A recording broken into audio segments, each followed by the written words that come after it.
You're tuned in to the National Intel Report, the Real Talk Radio Show.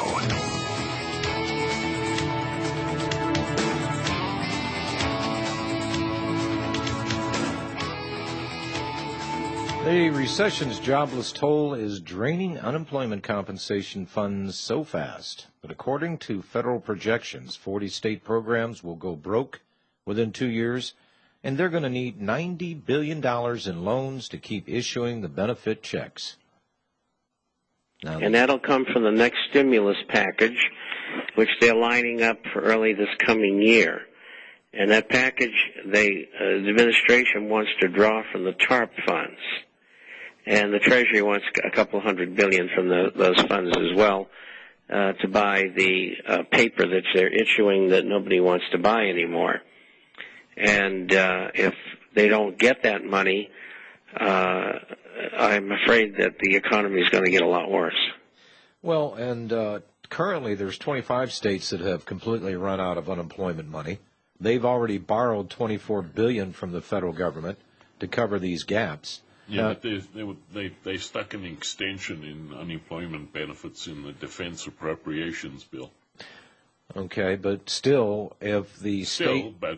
Yeah, if the state is borrowing this money, then that means they still have to pay it back.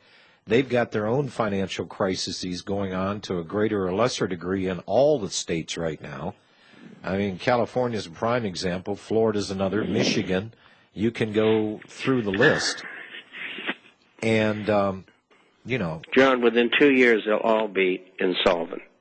Well, and here's the problem. If the states are borrowing money from the federal government and the federal government can't sell its treasuries to anybody, look, prior to October of 2007, and these are rough guesstimates, God knows where they're really at, but the federal government said it needed to borrow $3 billion a day. Okay, times that by 365, folks. The debt didn't take a day off for weekends or holidays or even President's Day. Now they're saying we need $4.3 billion per day to operate the federal government, and all they're doing is monetizing the debt.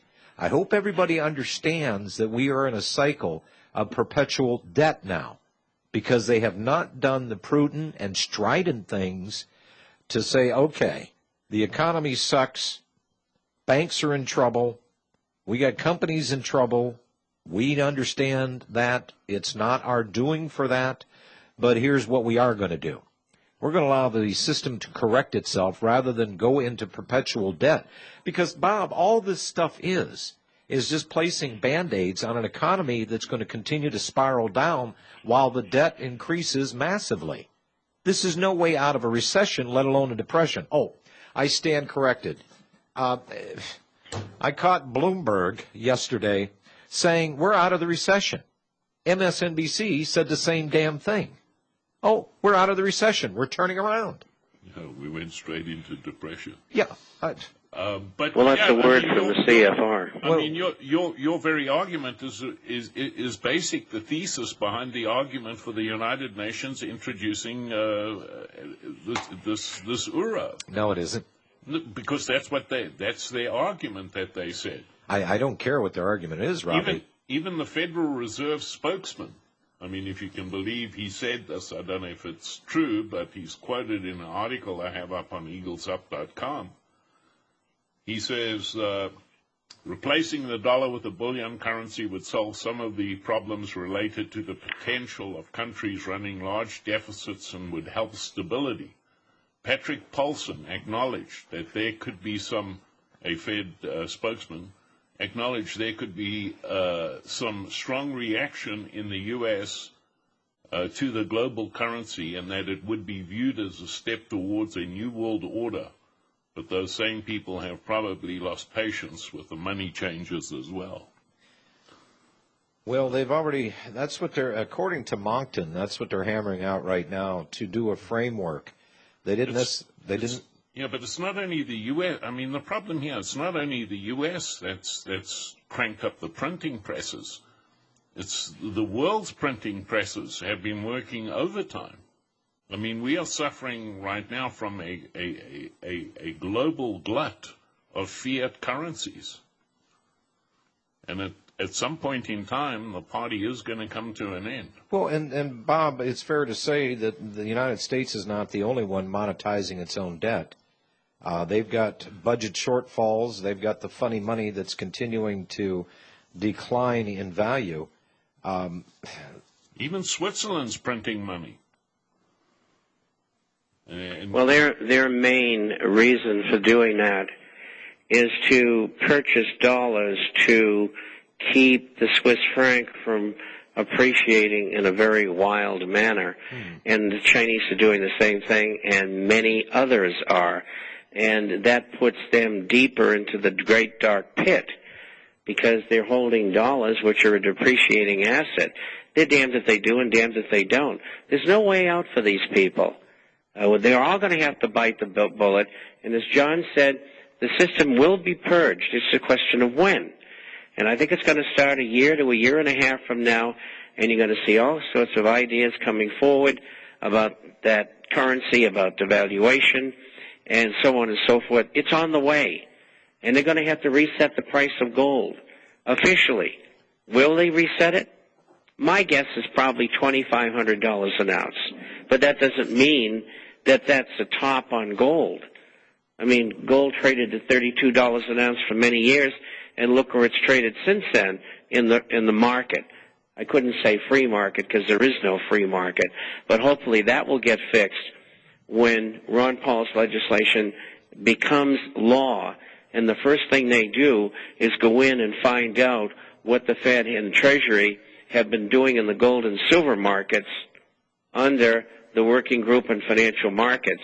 When the public sees that and what they've been doing with the Dow and with the commodities and the stock market in general, they will demand that they stop doing it, and there will be legislation.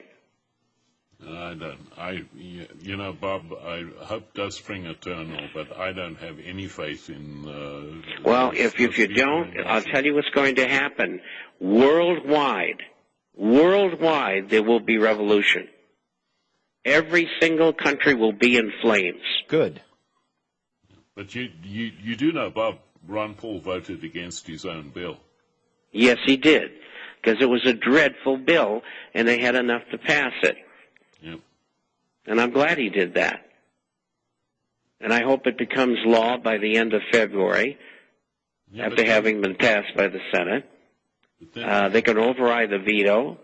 So it's going to happen, I think. And that's good. Robbie, and you were saying you didn't agree with Bob. What were you going to say, Robbie? No. I said Ron Paul voted against his own bill. Yeah, well, and what bill did he vote for? What are we getting in this bill? Does anybody know? Yeah, a whole bunch of spending, and the 1207 almost totally intact. Now we got to go to the Senate and go through the same thing. Ron Paul has often said,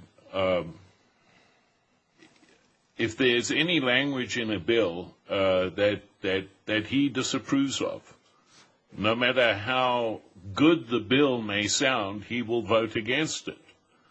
And so they put what's it, 1207? They put 1207 together with a whole bunch of bills that he didn't agree with. So he voted against his own bill. So what bill? Okay, if he voted against his own bill. But it still passed. But it still passed. Sure. Okay.